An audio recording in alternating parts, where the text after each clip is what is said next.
Hi everyone, hope you are doing well from wherever you're watching this channel, depending on your time zone. Now, President Uhuru Kenyatta has used every means possible to try and stop his deputy, William Samoei Ruto, from winning election. But there is one thing, if Uhuru is not going to handle it properly, then in one way or another, he will be preparing fodder for Raila Amolo Odinga's opponent.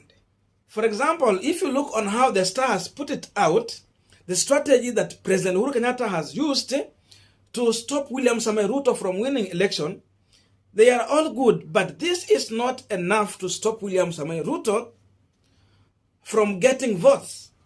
For example, number one, President Uhuru Kenyatta went on to craft Azimio La Umoja movement. That was a tick. The movement is working. Number two, President Uhuru Kenyatta publicly backed Raila Amolo Odinga as his successor. That was a tick. People now know where President Uhuru Kenyatta is standing and they know where to support. Number three, Uhuru deployed state machinery in favor of Raila Amolo Odinga. That is tick, because if you look on how Raila Amolo Odinga campaign rallies is going on, it's well organized. And number four, Uhuru started aggressive Jubilee revival. That is a tick, because Jubilee was dying when Ruto was running away with UDA. So Uhuru knew that for him to try and stop Jubilee from getting all seats in the Mount Kenya region, he has to revive Jubilee Party. Then Jubilee, it has sprouted in other areas because they still have their branches. Number five, Uhuru painted Ruto as an enemy of Mount Kenya region. That one failed. He has not succeeded in that. Number six, Uhuru backed regional parties to weaken Ruto. That one is a tick. Remember, Ruto was coming here with the UDA party. Now akasema is not going into any coalition. But when Uhuru organized and pumped money into the small political party in various regions, they started coming out strong. Something that pushed William Samoei Ruto to the wall to now go from Musalia Mudavadi and Senator Wetangula into making Kenya Kwanza coalition. That is how Kenya Kwanza has come out.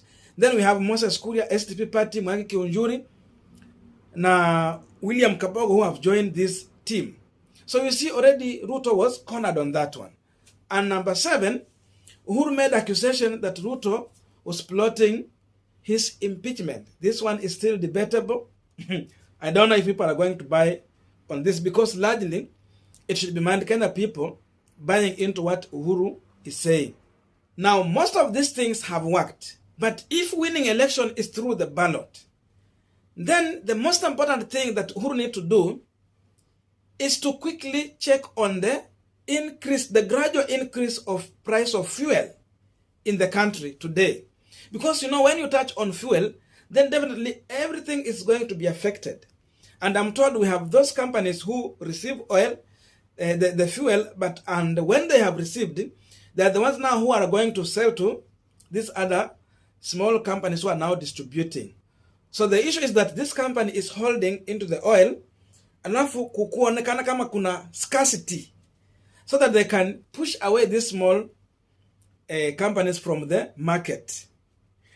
This thing is really affecting the common mwananchi, because once you touch on fuel, you have touched everything in the country. So most of the basic commodities have been affected.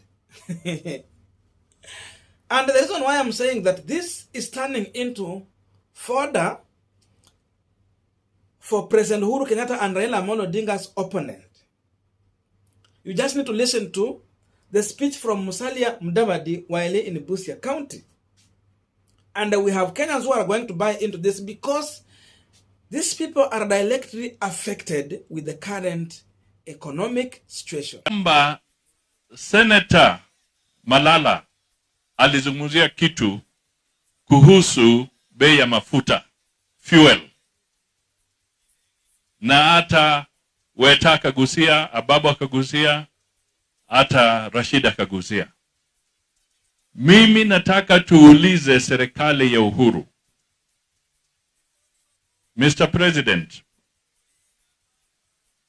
In the last few days, Wakenya wamekuwa wakihangaika kwa sababu there's a shortage of fuel.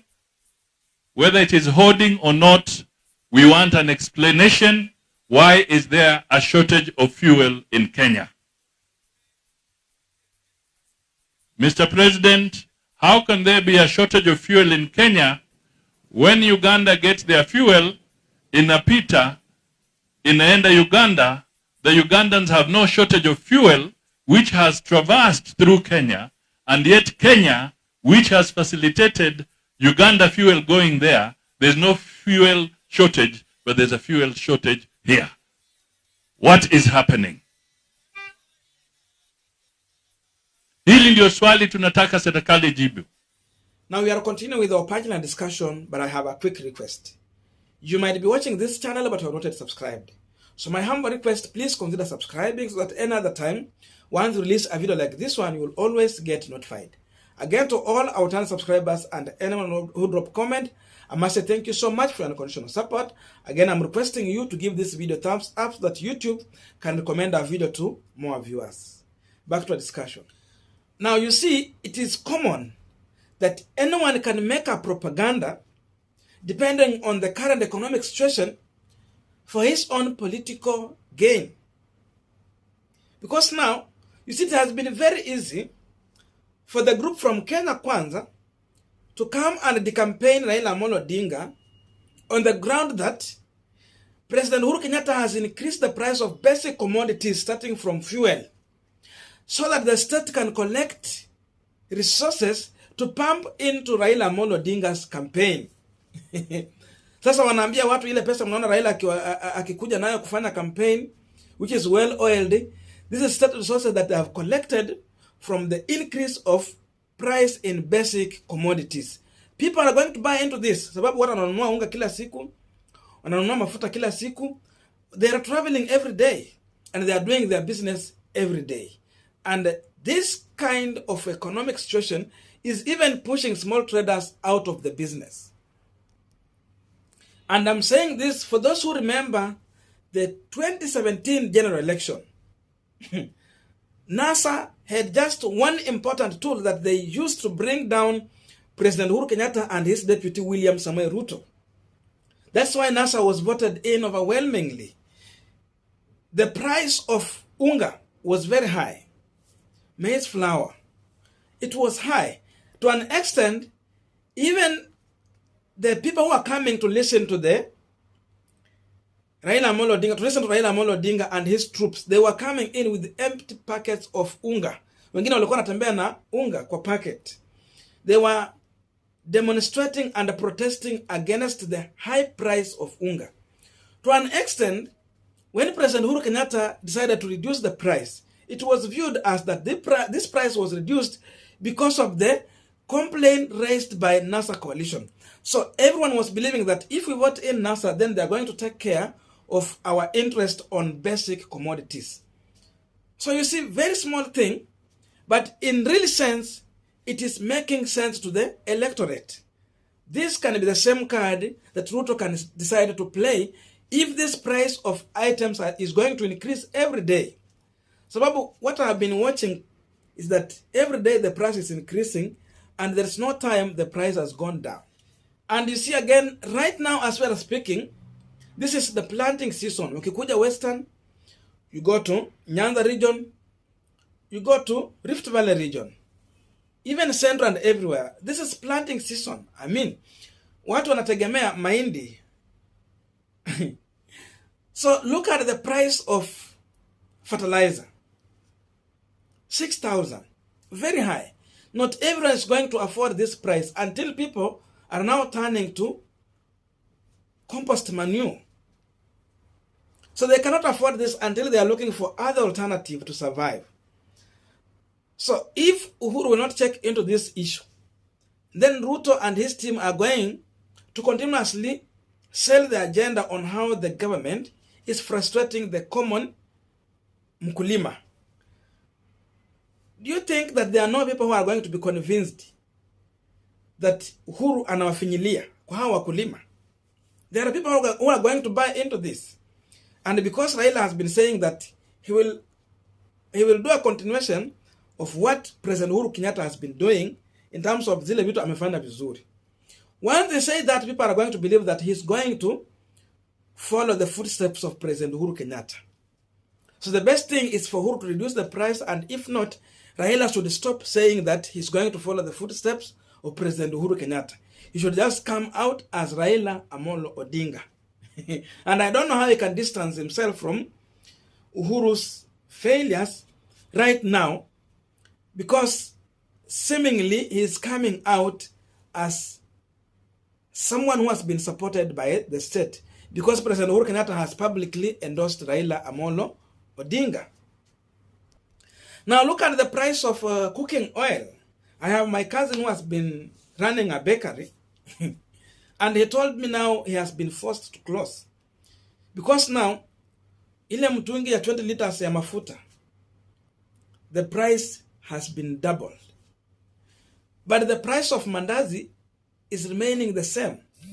So such people, sorry for that alarm, so such people cannot survive in the business. Now we have families that cannot afford to buy cooking oil, wanakula mboga kavu tu. Then someone like Musalia Mudavadi, William Ruto and the team will come and talk to these people and explain to them how the government is increasing taxes the way they are doing to collect money for campaign. Because the common mwananchi is affected directly, they are going to buy into this. Now, if I use my own example, I've been doing construction. For those who watched my past videos when I was at home, you have seen the building. In January, I was buying one bag of cement at 600 shillings. But right now, I'm told that one bag is going for 900. So it has forced me to stop kupiga plaster. To wait until when the price is going, kama bei itatingika kidogo, then I can go back and continue with my work. I had bargained for doors, the grills. Na kuna engineer alikuwa ameniambia one door will be going for 18,000. The small one, the big one 20. Now that small one, the other time when I called, they told me now it is 22 and it's heading to 25. And the other one is 25 heading to 28.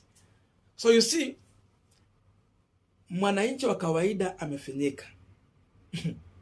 So in this campaign, to remove baggage for Raila Amolo Odinga in his ways, Uhuru should think about these basic commodities and reduce the prices. Otherwise, this is going to provide a fodder for William Ruto and his team to use as a tool to decampaign Raila Odinga, because Raila is being supported by President Uhuru Kenyatta, and therefore it is viewed as that Raila will have a continuation of Uhuru administration. I don't know what to think about this, but that's my view. So let us meet in the comment section to have a continuation of this conversation. Otherwise, thank you so much for listening to me up to this far. May good God bless you and see you in our next video.